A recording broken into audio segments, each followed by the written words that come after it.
চকচকা ভিডিও।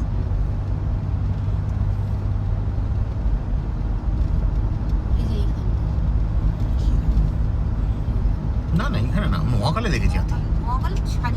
হ্যাঁ মহাকাল তো একটু বেরিয়ে হাতি। আরে মহাকালটা ওখানে কেন, এত বড় জায়গাতে কেন ওখানে? এটা সিম্পল কোশ্চেন না। আমি এখনই ভিডিও অন করে যাচ্ছি, পুরোটা রাস্তাটা যাব। আসার সময় মানে এখন লাটাগুড়ি থেকে আমরা বাতাবাড়ির দিকে যাচ্ছি।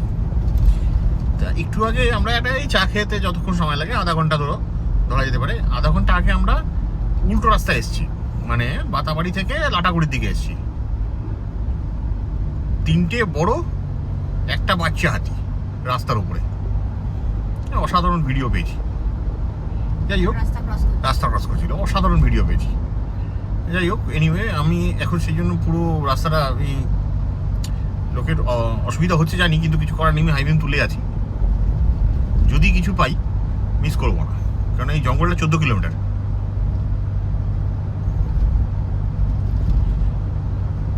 আর মহাকালের আশেপাশে মানে এই রাস্তাতে আমি আগে বাইসন পেয়েছি অনেক অনেক অনেক অনেক আগে। তবে গাড়ি যে ফ্লোতে আসছে, সামনে কিছু নেই। হ্যাঁ, যদি অ্যানিমেল থাকে না, জঙ্গলের চেহারা পাল্টে যায়। এটা আমি দেখেছি। মানে আমি অত জঙ্গল বিশারদ নই বা বন্যপ্রাণী বিশারদ নই, কিন্তু খুব একটা খারাপ অভিজ্ঞতাও নেই অ্যানিমেল ওয়াচিংয়ের ক্ষেত্রে। জঙ্গল ভ্রমণের ক্ষেত্রে খুব একটা খারাপ, মানে ওই কি বলে ওটাকে, শিক্ষানবিশ অভিজ্ঞতাও নয়। ঠিক আছে, তা জঙ্গলের বিহেভিয়ার থেকে শুরু করে অ্যানিমেল বিহেভিয়ার আমি অত পুঙ্খানুপুঙ্খানু ভালো বলতে পারবো না, বাট যা দেখেছি, হ্যাঁ লাখ বলো বা লাইভ এনকাউন্টার, মানে গাড়ি চালাতে চালাতে এমন এমন ঘটনা ঘটেছে। হরিণ রান ওভার করতে গিয়ে বেঁচেছি, বার্কিং ডিয়ার, বুনো শুয়োর, বার্কিং ডিয়ার। ঠিক আছে, এই আমার নিজের গাড়িতেই। জিপ সাফারিতে তো যখন আমরা ডিফারেন্ট ভারতবর্ষের জঙ্গলে জিপ সাফারি করেছি, সেখানে তো আমরা প্রচুর পেয়েছি। তবে জঙ্গল আমাকে কোনোদিন খালি হাতে ফেরায়নি, আজ অব্দি নয়। মহাকালের অশেষ কৃপা। জঙ্গল এই যে এইরকম যে পুরো ফাঁকা, এইখানে যদি হাতি থাকে শুধু ধূসর দেখাবে, যেন ধূসর একটা গাছের গুঁড়ির মতো হঠাৎ করে কিছু আসছে। তা যেটা বলছিলাম, মহাকাল আমাকে কোনোদিন খালি হাতে, অশেষ কৃপা যে খালি হাতে আমি কোনোদিন জঙ্গল থেকে ফিরিনি, কিছু না কিছু দেখেছি। যেমন এমপিতে এইবার মানে কয়েক হাজার হরিণ দেখেছি হয়তো।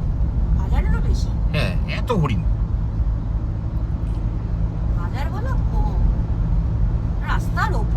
হ্যাঁ, আর আমার গাড়িতে বসেই বাঘ দেখলাম। আজকে যেমন বললাম যে একটু আগে এখানে এই গাড়িতে বসেই হাতি পেলাম। ঠিক আছে, তা গাড়ির পাশে বাইসনও পেয়েছি। হ্যাঁ, ময়ূর, ওগুলো তো কমন। পাখি আমি কাউন্টে আনছি না, মানে এত পাখি পেয়েছি। এই যে এবার ইয়ে থেকে নীলকণ্ঠ যেভাবে পেলাম, বা স্টর্ক গুলো যেভাবে পেলাম, তাহলে না আমি গাড়ি থেকে নিজের গাড়ি চালাতে ধনেশ গুলো মনে আছে, আমি গাড়ি রিভার্স করে আবার আনলাম।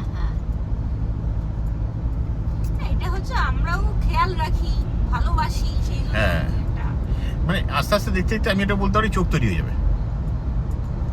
তাও আমি বলছি, আমি এক্সপার্ট নই, আমার কোনো রকম ট্রেনিং নেই, দেখতে দেখতে শিখেছি। হ্যাঁ, ওই জানিও না অর্ধেক জিনিস, কিছুই জানি না, হয়তো 1%ও জানি না।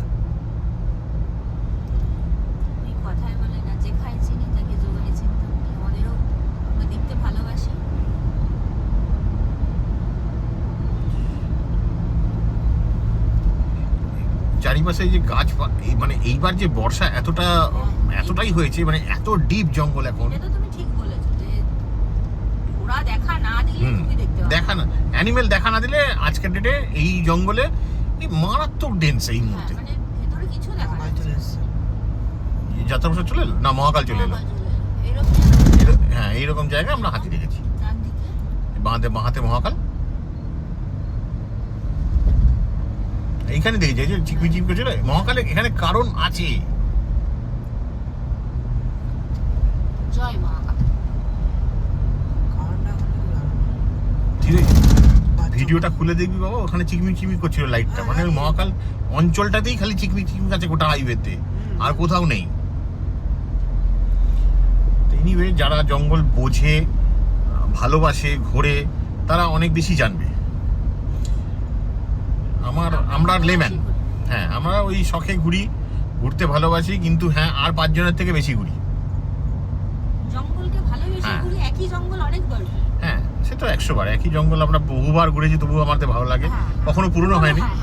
যে এই যে যেমন এইবার আমি বান্ধবগড় গেলাম, আমি 2 বছর আগে গেছিলাম, তাও গেলাম, ঠিক আছে। বাড়ি থেকে এতদূর ড্রাইভ করে যাওয়া, গিয়ে বান্ধবগড় লোকে যায় টাইগার দেখতে, টাইগার ছাড়া সবই দেখছি, ঠিক ভালো লাগে কি, টাইগার ছাড়া সবই দেখছি।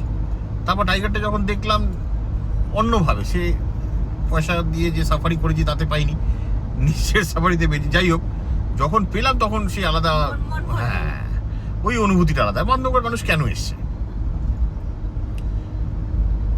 এই ভারতবর্ষের অনেকগুলো জঙ্গলই তো ঘুরলাম। হ্যাঁ, হয়তো বাঘের ছবি দিয়ে প্রমাণ করার, হ্যাঁ প্রমাণের কিছু নেই এখানে। তবে যারা জঙ্গল ভালোবাসে, আমি বলবো মানুষ ঘুরতে। হ্যাঁ এখানে বিদ্যুৎ চমকাচ্ছে, মানুষ ঘুরতে বলবো। মানুষ বেস্ট।